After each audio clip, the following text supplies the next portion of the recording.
저희 어릴 때 유달리 제가 좋아하는 노래가 있었습니다. 유달리 제가 좋아하는 노래가 뭔가 하니까 저희 고향 그 마을 그 주변 논이나 밭이나 그 주변이 그 지역이 옛날 삼국시대 때 사만 가운데에서 거기가 가야국 영토였어요. 그래서 특히 저희 밭이 산 아래에 있었는데 웬일인지 거기가 고분 지역이었어요. 고분. 그래서 땅을 이렇게 밭에 땅을 좀 캐면은 거기서 가야 시대 때 톡이라든지 집 트니까 여러 유적물들이 많이 나왔습니다. 그래서 저랑 제 사촌 동생이랑 이 꽹이나 호미를 가지고 이제 가을에 이제 콩 타자까지 다 맞춰버리면 그 텅 빈 밭을 이 호미와 이 꽹이로 파는 거예요. 그러니까 저희들 초등학교 다닐 때 아주 어릴 때 한 10살 내외 그때 그렇게 캐면은 도자기도 나오고 돌칼도 나오고 여러 가지가 나오는데 지금 제 머릿속에 기억되는 것이 뭔가 하니까 이 칼이 나오는 칼이 나오는데 녹이 빨갛게 쓴 칼이죠. 그러니까 벌써 세월이 한 1800년 이렇게 지났으니까 한 1800년에서 한 1500년 지난 그런 유물들이니까 칼을 딱 만지는 순간 마치 펑튀기를 이렇게 손으로 꽉 쥐면은 으스러지지 않습니까? 그것처럼 쇠로 만든 칼인데도 1500년 이상 지나니까 딱 아이 손으로 만지는데도 그냥 바스라져 버린 거예요. 그러니까 그 칼을 약 1500년 전에 만들 때는 얼마나 대장장이가 망치로 치면서 그 칼을 단단하게 그렇게 만들었겠습니까? 그런데 세월이 1500년 이상이 지나면서 아예 종이짝처럼 그렇게 부스러지는 그것을 볼 수 있습니다. 여러분, 물리적 세계에서도 그렇게 단단한 철, 쇠도 세월이 지나면은 그냥 종이짝처럼 부서지는 것처럼 바로 물리적 세계만 그런 것이 아니라 우리의 정신의 세계, 우리의 영적인 이런 영혼의 상태도 세월이 지나면서 불변한 상태로 있는 것이 아니에요. 물리적 세계에서 모든 피조물들이 다 변화하는 것처럼 우리의 영혼과 우리의 정신의 세계도 시간이 지나면서 뒤로 물러나거나 변질되어 버리거나 아니면 더욱더 진보하고 발전하는 그런 모습을 이 정신의 세계, 보이지 않는 이런 세계 속에서도 그런 현상이 있음을 그것을 볼 수 있습니다. 여러분, 우리가 오늘 이번 주에 지금 살피고 있는 이 가정이 어느 가정이죠? 가정이 이삭의 가정, 이삭의 가정. 여러분, 우리는 이미 이삭이라고 하는 이 인물이 그의 어린 시절에 어느 정도의 신앙인지 우리는 깊이 영향을 받은 것이 바로 뭔가요? 22장에 모리아 산에서 아버지가 번제단을 쌓아가지고 거기에 아들 이삭에게 하나님께 바칠 어린 양이 제물이 바로 너다. 그 말을 하면서 이삭을 그 위에 제단 위에 눕히지 않았습니까? 그래서 칼을 뽑아서 제단 위에 누워있는 이삭을 찔러주고 할 때 이삭은 가만히 자신의 죽음을 그대로 받아들인 거죠. 그래서 히브리서에서는 아브라함을 향해서 그의 믿음이 죽은 이삭을 다시 살릴 거라고 그 히브리서에는 말씀하고 있는 것처럼 사실 아브라함뿐만 아니라 이삭 자신도 아버지가 자신을 죽여서 하나님께 제물로 드린다 할지라도 자신도 다시 살아날 것을 아버지 아브라함만 부활의 신앙을 믿은 것이 아니라 이 이삭에게서도 부활의 신앙이 있다고 볼 수 있는 것이죠. 그 정도로 그리스도 십자가, 바로 장차 십자가에서 예수님이 자신을 생명을 내어주는 것처럼 그 예표적인 죽음의 모습이, 그 헌신의 모습이 이 창세기 22장의 이 이삭의 모습이지 않습니까? 얼마나 탁월합니까? 그죠? 그러니까 젊은 시절, 어린 시절에는 이렇게 탁월한데, 그런데 그 이후의 삶에 있어서는 우리가 동의가 되지 않는 그런 연약함 가운데에 또 신앙의 쇠약함 가운데에 빠졌음을 우리는 잘 알고 있습니다. 여러분, 이삭은 나이가 40에 결혼하지 않습니까? 40에 결혼하지만은 20년이 지나도록 아기를 낳지를 못합니다. 그래서 그가 60에 20년이 지나서 겨우 이제 결혼해서 아기를 낳죠. 그죠? 결혼하고 나서도 그가 출산을 못하지 않습니까? 또 여러분, 출산을 20년이 지난 후에, 그러니까 60이 되어서 그가 드디어 에서와 야곱을 출산합니다. 여러분, 이 이야기는, 우리가 오늘 나누는 이 이야기는 에서와 야곱이 최소한 몇 살 이후의 이야기죠? 최소한 이 이야기 이전에 26장 마지막 구절에 에서의 결혼의 이야기가 먼저 나와요. 에서가 먼저 결혼하지 않습니까? 그 이후에 외갓집에 가서 야곱이 결혼하지 않습니까? 에서의 결혼을 그가 40이 넘어서 결혼했다 그래요. 여러분, 그러면은 야곱의 나이 몇 살인가요? 100세죠, 100세. 최소한 100세가 지금 지났죠. 결혼 이후의 사건이니까. 그러니까 부부로서 결혼하여서 리브가와 동거한 지는 몇 년이 지났다고요? 최소한 60년의 세월이 지난 거예요. 여러분, 여기서 우리 가운데에 부부가 60년을 해로하신 분이 있습니까? 없죠, 그죠? 60년이 결코 짧은 세월이 아닙니다. 여러분, 60년의 세월이 지나면서 이 이삭의 신앙이 자신의 그 몸을 모리아산의 번제단에 바치는 것으로부터 점점 물러나고 있는 증거들을 우리가 몇 가지만 우리가 찾아보겠습니다. 여러분, 에서가 40세 때에 결혼하지 않습니까? 에서에 대한 이 아버지 이삭의 집착과 사랑은 우리가 이미 성경을 통해서 알고 있는 거죠. 여러분, 에서의 결혼을 성경은 26장에서 마지막에 어떻게 결혼을 하고 있죠? 그가 누구랑 결혼합니까? 에서는 그 지방의 헷 사람과, 그러니까 이 이삭이 살아가고 있는 그 광야의 가나안 땅 헷 사람과 이 에서가 한 명도 아니고 두 명의 여자와 결혼하지 않습니까? 그죠? 여러분, 여기에 있어서 이 결과에 있어서는 그의 부모 이삭과 리브가가 마음에 큰 근심이 되었다고 성경은 기록하고 있지만은 이 이삭은 아버지로서 그의 아버지였던 아브라함이 자기 이삭의 결혼에 있어서 주도적으로 아버지가 역할을 하지 않습니까? 주도적으로 종을 세워가지고 가장 충실한 충성스러운 늙은 종을 세워가지고 절대로 이 헷 족속에 살고 있는 이 팔레스타인 지방의 여자 구하지 말고 반드시 내 고향 갈대우로 그 메소포타미아 지방에 가서 거기 있는 우리 동족, 우리 믿음의 그 동족 가운데서 딸을 구하라. 그래서 그 늙은 종에게 많은 재물을 보내가지고 그 먼 거리로 가서 며느리감을 구해오지 않습니까? 그죠? 그래, 주도적으로 아버지가 자신의 배우자를, 아내를 구하도록 그렇게 아브라함 아버지가 했던 것처럼 이삭은 그렇게 하지 않습니다. 이삭은 그의 아들 에서가 그 주변에 있는 헷 족속의 두 딸을 아내 삼는 것을 막거나 아니면 그것을 하지 말라 그러고, 나도 우리 아버지가 나에게 저 멀리 화란 땅에 있는 우리의 조상, 우리의 친척들에게 아내를 구해준 것처럼 나도 이 지방에 있는 사람이 아니라 너의 배우자는, 특히 너는 장남이기 때문에 결혼을 잘해야 된다. 그러면서 내가 화란의 종을 보내가지고 사람을 내가 찾아오겠다. 이렇게 하지 않는다는 거예요. 두 명을 결혼하기까지 이 아버지 이삭은 그냥 성경에서는 아무 역할을 하지 않은 거예요. 그 여자를 데리고 오고 나니까 그 후에야 이 어머니 리브가와 이삭에게 근심이 되었다, 이 말씀하는 거예요. 그리고 이 27장 제일 마지막에는 이 어머니 리브가에게 있어서 이 두 며느리가 이제 어떤 존재인지 어머니 리브가가 이 에서의 이 두 아내를 향해서 이렇게 말합니다. 내 삶에 낙이 없다. 그러니까 그 이방인, 전혀 여호와의 신앙을 알지 못하는 두 며느리와 함께 살아가려고 생각하니 이 리브가 어머니가, 시어머니가 얼마나 힘들었으면 살아도 사는 것이 아니라고 말할 정도로, 그 정도로 고통스러운 거죠. 그러니까 이런 일련의 이 며느리를 맞이하고 집안을 이제 세워나가는 이 이삭의 모습을 볼 때에 영적 가장으로서의 주도성이 전혀 보이지 않습니다.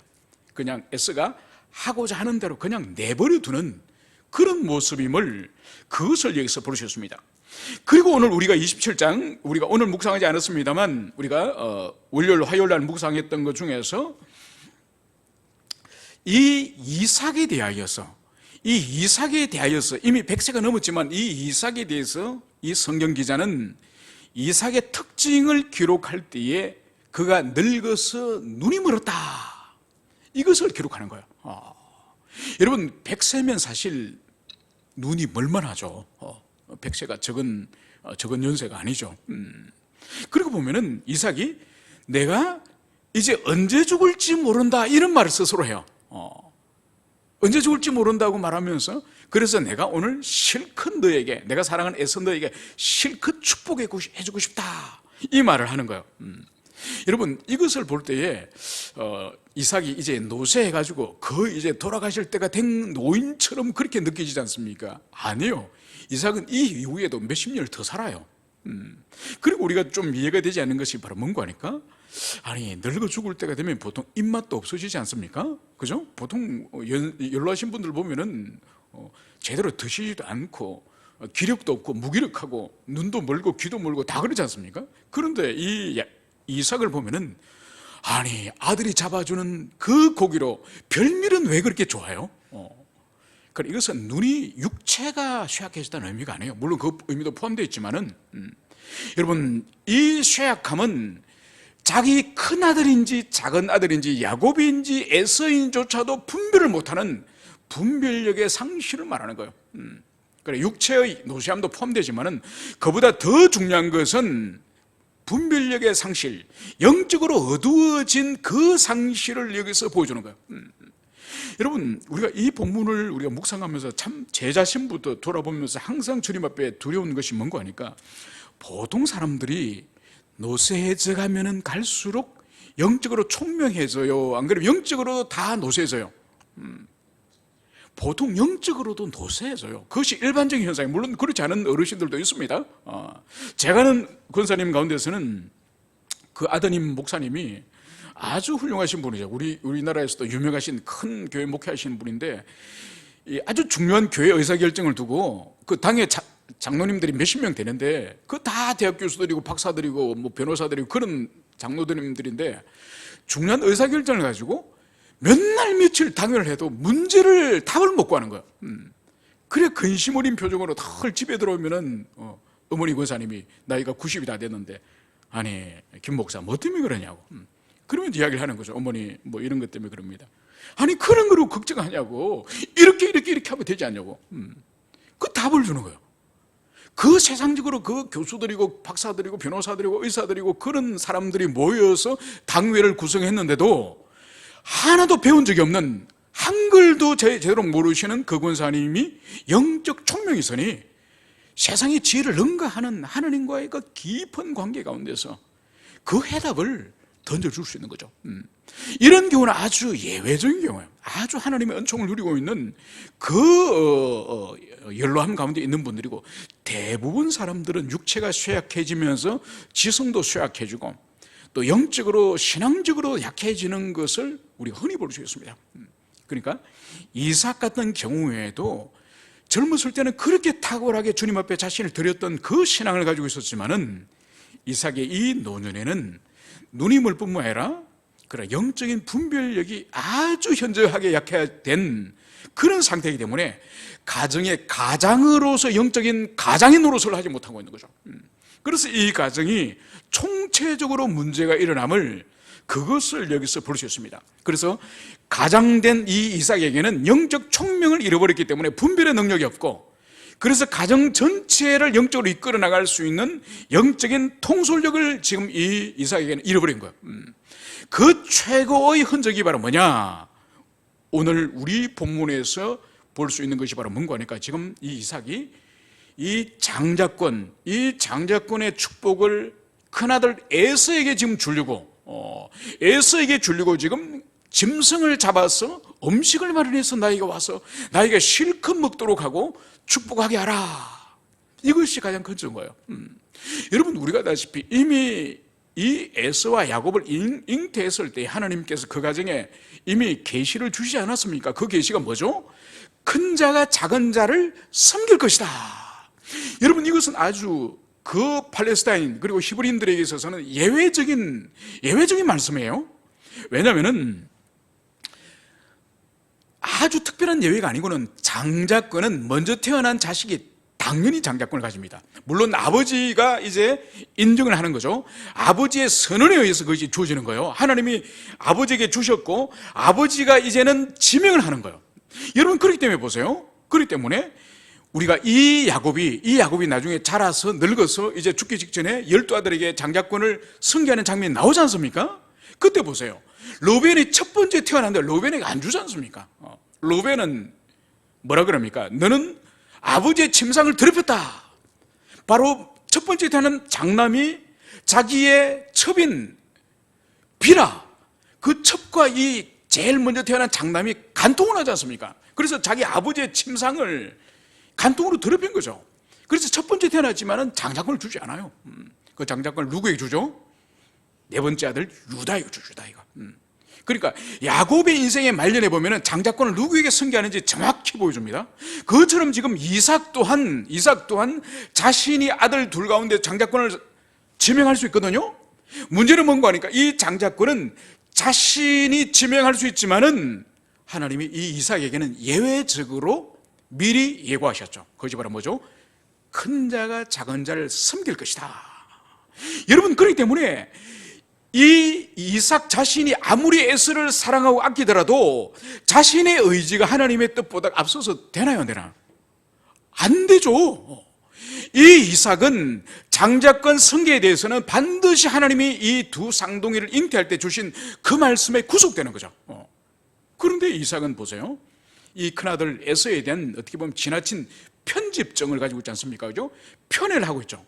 그러면서 자신의 이 늙어서 이 뜻을 꺾지 않고 이 의지를 꺾지 않고 생애 마지막에 이제 죽을 날이 얼마 남지 않았으니 내가 오늘 너에게 장자권의 축복을 하겠다. 이게 폐역이에요, 폐역.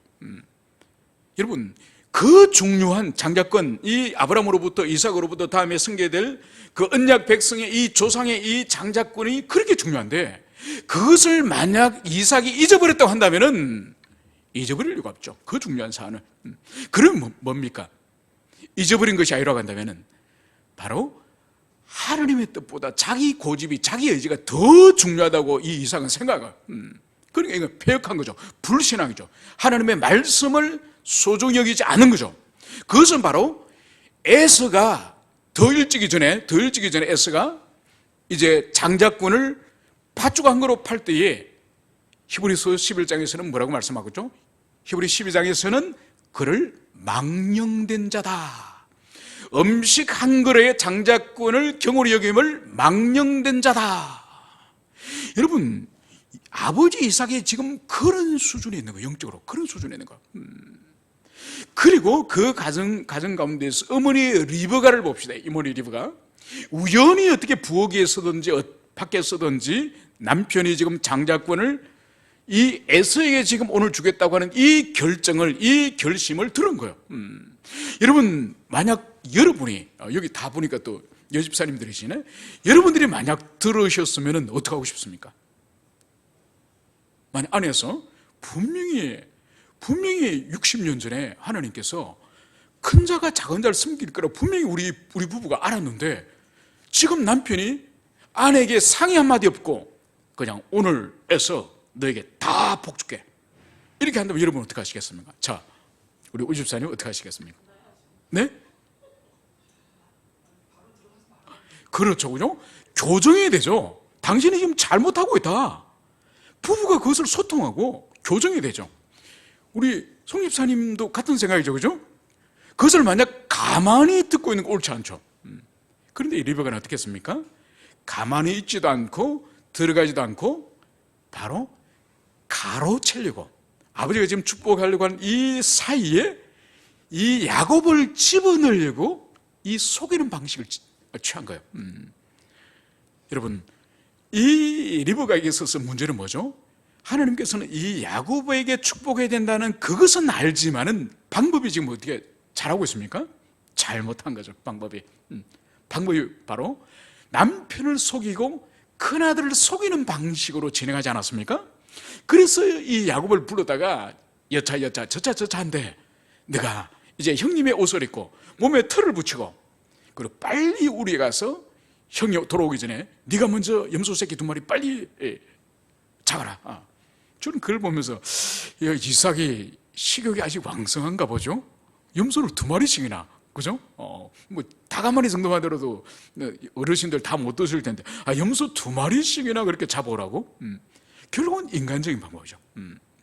여러분, 이것을 제안할 때 야곱의 모습은 어떤 모습입니까? 어머니 안 돼요 이렇게 말합니까? 그렇게 말하지 않죠. 야곱의 말을 가만히 지켜보면은 거절을 하되 그 말이 뭔가 하니까 이렇게 하다가 아버지에게 들켜서 아버지에게 저주받을까 봐 두렵습니다 이 말을 하는 거예요. 여러분, 여기서 볼 수 있는 야곱은 뭔가요? 이것은 하나님의 방법이 아니고 이건 불신앙입니다, 이것을 주장하는 거예요. 안 그러면 들키면 어떡해요? 그죠? 그러니까 이 야곱이나 이 리브가는 매우 인간적인 방법으로 그렇게 하는 것을 봅니다. 결국은 이 일이 진행이 되는 거죠. 그래서 우리 본문 오늘 다시 돌아오면은, 오늘 이 본문이 바로 뭔가 하니까, 이제 아버지를 속여서 이삭이 이제 야곱에게 축복을 다 해버린 거예요. 축복을 했습니다. 딱 야곱이 빠져나가는 순간, 빠져나가자마자 이제 이 에서가 집에 짠 나타난 거죠.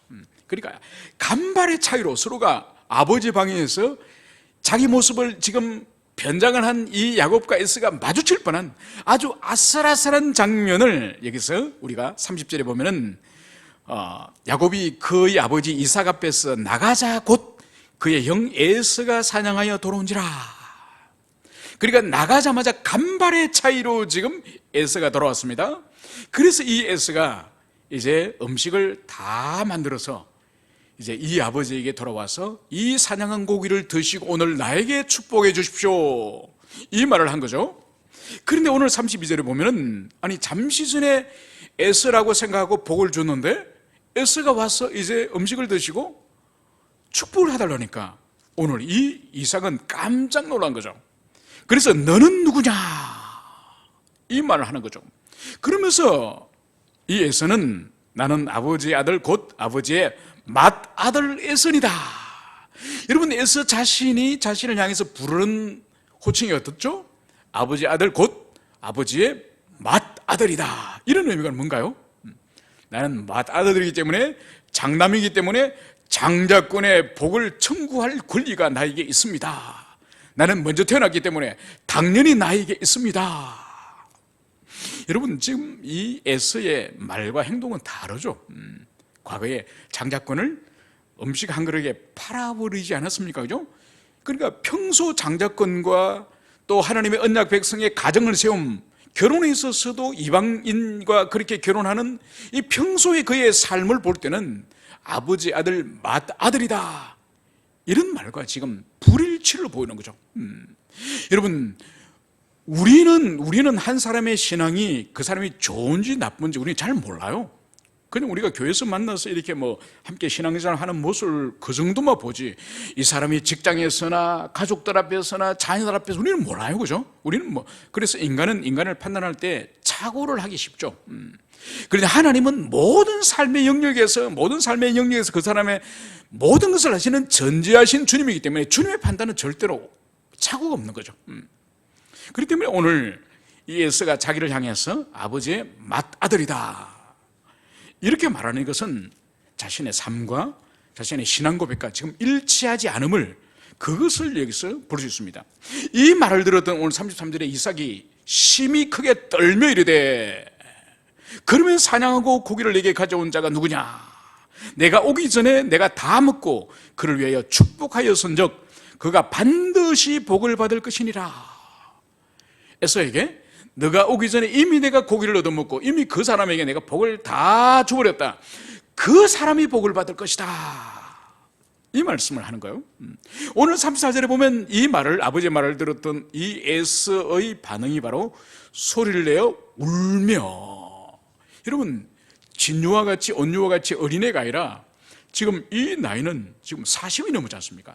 40이 넘은 사람이 지금 그것도 몸에 털이 나가지고 사냥꾼이 엉엉 지금 우는 거예요. 여러분 상상이 가십니까? 어린애가 아니고 그 큰 덩치에 칼과 활을 들고 있는 그 큰 덩치가 지금 아버지 앞에 엉엉 지금 우는 거예요. 그러면서 오늘 35절에 보면 이삭이 이르되 내 아우가 와서 속여 내 복을 뺏어도다. 그러면서 에서가 또 말을 합니다. 그의 이름을 야곱이라 함이 합당하지 아니하나이까. 그가 나를 속임이 이것이 두 번째이다. 전에는 나의 장자의 명분을 빼앗았고 이제는 내 복을 빼앗았나이다. 또 이르되 아버지께서 나를 위하여 빌복을 남기지 아니하셨나이까. 여러분 여기서 우리가 볼 수 있는 것이 바로 뭔가 하니까 이 에서라고 하는 이 형은 이 동생 야곱을 향해서 아주 평소에도 미움이 있었음을 봅니다. 그 증거가 바로 뭔가 하니까 그의 이름이 야곱이라 함이 합당하지 않아내까. 여러분, 야곱이라는 이름, 이 원래 문자적인 의미는 뭔가 하니까 발목을 잡는 자. 그러니까 출생할 때에 이 형 에서의 발목을 붙잡았지 않습니까? 그러니까 이 히브리인들은 이름을 지을 때에 물론 장래적인 소망을 따라서 짓기도 하지만 특히 에서나 야곱은 출생하는 그 순간의 모습을 보고 두 사람의 이름을 지었지 않습니까? 에서는 태어날 때 몸이 붉다 하여서 에서라 지었고, 야곱은 먼저 빠져나가는 이 쌍둥이 형의 발목을 딱 잡았다고 해서 야곱이라 지었거든요. 그래서 이 야곱의 이 뜻은 발목을 잡는 자지만은 그 후의 의미는 속이는 자, 사기꾼, 아주 뜻 이름이 좋지 않은 거예요. 그래서 오늘 이 형 에서가 그의 이름이 야곱이라 함이 합당하지 않는가, 속이는 자, 사기꾼이라 합당하지 않는가, 이런 부정적인 의미를 말하고 있는 거죠. 그러면서 이 에서가 하는 말이 자기를 지금까지 두 번을 속였다는 거예요. 두 번을 속였다고 말씀하면서 지난번에는 첫 번째는 장자의 명분을 빼앗았다. 여러분, 이 에서의 말이 맞습니까? 첫 번째 장자권을 정말 빼앗았습니까? 아니죠. 지금 이 에서는 진실을 말하지 않습니다. 첫 번째는 배가 고프기 때문에 내가 굶어 죽게 됐는데 이 장자권이 뭐냐? 이러면서 그것을 멸시하고 팔았다고 성경이 분명히 말합니다. 그래서 그 사건 이후에 이 에서의 행동에 대해서 그가 장자의 명분을 하찮게 여겼다. 성령님께서 그렇게 기록하게 하신 거예요. 그래, 철저히 이거는 자기 책임, 자기 잘못이에요. 그리고 두 번째는 물론 속이고 빼앗은 것은 맞습니다. 그러면서 오늘 이 에서는 통곡을 하면서 아버지께서 나를 위하여 빌복을 남기지 아니하셨나이까. 여러분, 여기서 우리가 볼 수 있는 것이 바로 뭔가 하니까 이 에서라고 하는 이 사람은 영적인 데 있어서 매우 무지한, 하나님의 이 복을 마치 예금 통장에 1,000만 원의 아버지가 있으면은 큰아들에게 400만 원 주고 작은아들에게 600만 원 줄 수 있는, 마치 세상의 물질처럼 이 장자권 하나님의 이 복을 마치 큰아들에게 좀 쪼개주고 작은 아들에게 쪼개주는 것처럼 세상의 물질의 복으로 이 에서는 생각한다는 거예요. 여러분, 영적인 복이 그런 거예요. 자식들에게 다 조각조각 나눠줄 수 있는 이것이 장자권이에요? 그렇지 않죠. 장자권은 오직 한 명, 영적 그 장자, 그 이스라엘 백성들의 언약의 조상들로부터 성계대에 내려오는 그 약속의 복을 받는 것이지, 그걸 쪼개가 어떻게 줍니까? 그래서 절대로 장자는 쪼개줄 수 있는 것이 아니에요. 그런데 에서는 오늘 볼 때에 일부분을 아버지께서 남겨두지 않았습니까? 그래서 그에게 일부분을 줬다고 한다면 나에게 나머지 부분을 주십시오, 이 말을 하는 걸 볼 때 이 에서는 영적 세계에 대해서 매우 무지한 그런 사람인 것을 여기서 볼 수 있습니다. 그래서 오늘 37절에서는 아버지는 에서에게 이렇게 말하는 거죠. 내가 그를 너의 주로 세우고 그의 모든 형제를 내가 그에게 종으로 주었으며 곡식과 포도주를 그에게 주었으니 내 아들아, 내가 네게 무엇을 할 수 있으랴.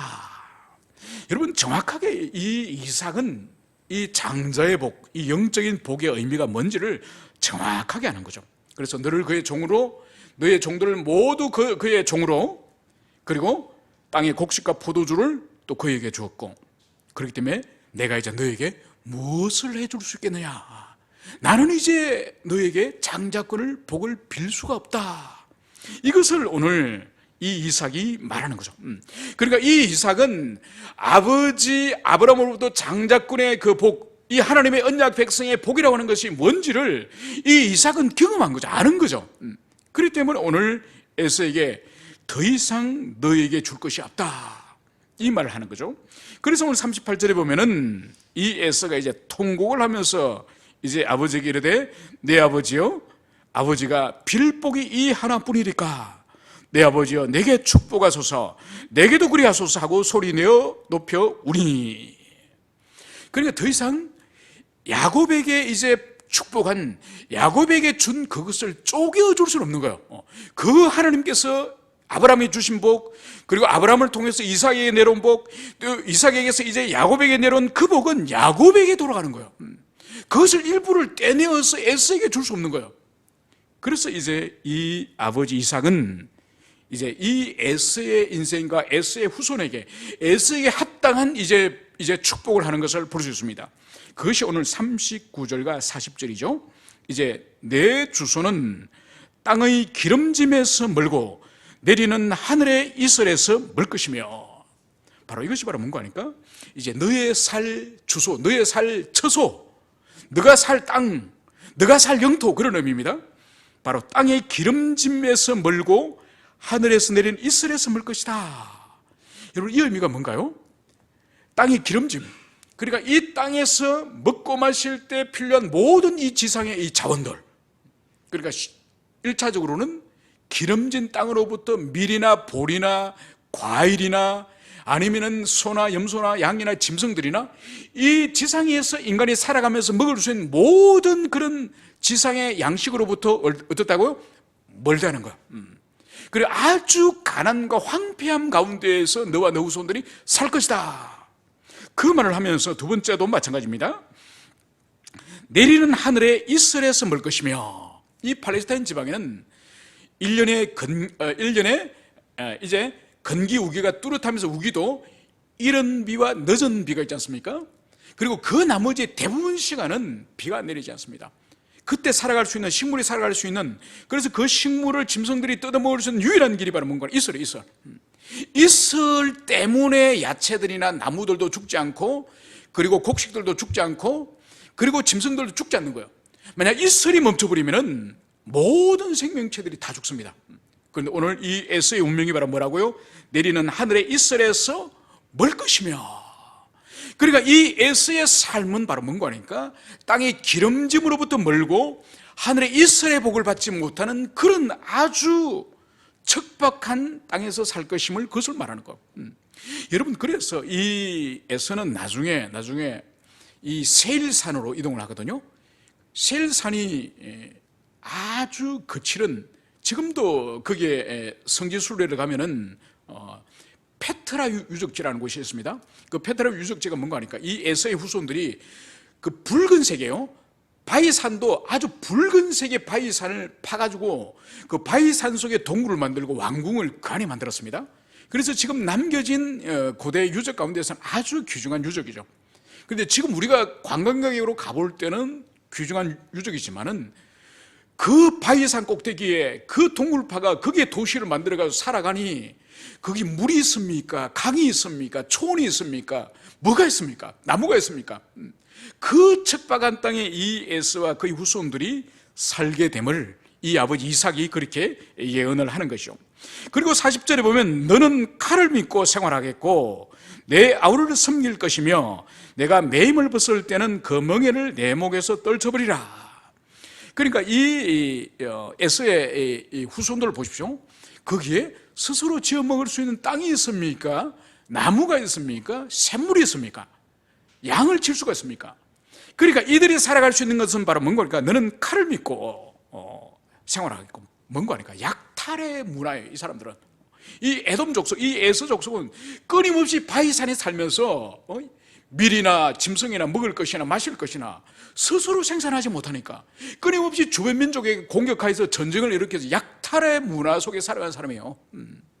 그리고 아우를 섬길 것이며, 이들이 약탈을 하고 거칠지만은 다윗 이후로는, 다윗과 솔로몬 이후로는 이들이 유다 민족 야곱의 이 식민 지배를 받습니다. 이들이 오랜 세월 동안에 이 야곱의 후손들에게 지배를 받는 거죠. 그러다가 나중에 이제 그들이 해방되는 그런 역사적인 사연을 가지고 있는 것입니다. 그래서 오늘 우리가 이 말씀을 통해서 아버지 이삭도, 어머니 리브가도, 또 에서도, 야곱도 모두 다 불신앙의 모습이에요. 모두 다. 속된 표현으로 말하면 이 가정은 지금 영적인 상태가 속된 표현으로 콩가루 지방 같은 그런 영적인 침체 가운데 있는 가정이에요. 그런데 놀라운 것은 바로 뭐죠? 각자 욕심대로 행동하고 각자의 욕망대로 행동하였지만 결국은 이루어진 것이 뭔가요? 하나님의 뜻이 이루어진, 하나님의 뜻이요. 여러분, 이것이 하나님이 행하시는 놀라운 신비 가운데 하나요. 그리고 하나님께서는 믿음의 사람, 정말 헌신적인 하나님의 종들의 그 순종적인, 적극적인 순종적인 일을 통해서 하나님의 일을 하기도 하시지만은, 오늘 이 4명의 모두가 불신앙과 모두가 자기 욕망을 따라서 선택을 하고 욕망을 따라서 행동을 하였지만은 궁극적으로 이루어지는 것은 뭐라고요? 하나님의 뜻이에요. 그래서 하나님의 뜻은 바로 위대한 당신의 종들을 통해서도 하나님의 뜻이 이루어지기도 하고, 때로는 하나님의 백성들이고 분명히 하나님의 자녀들이지만은 영적으로 매우 영적으로 침체 가운데 있는 그 사람들의 불신앙을 통해서도 하나님의 뜻을 이루는 거예요. 그러나 단 한 가지, 불신앙의 뜻을 통해서 하나님의 뜻이 이루어질 때는 이제 이 이삭의 집안은 평지풍파로 들어가는 거예요. 평지풍파로. 여러분, 이것을 또 우리에게 주는 교훈이 뭔가 하니까, 우리가 신앙 가운데 선택할 때도 주님의 뜻을 따라 우리가 살아가고, 불신앙의 삶을 살아가더라도 궁극적으로는 우리가 하나님의 교정하심을 통해서 우리가 주님의 뜻에 나중에 돌아오게 돼요. 문제는 뭔가 하니까, 바로 처음에 우리가 행할 때에 이 신앙적인 선택이 너무 힘들고 어렵지만은 그걸 선택할 때에 오히려 가장 지름길이고, 오히려 인간적인 잔꾀를 부리면서 인간적인 생각을 하면서 선택할 때 많은 환난과 많은 고난을 우리가 경험하면서 하나님의 뜻이 이루어지는 거야.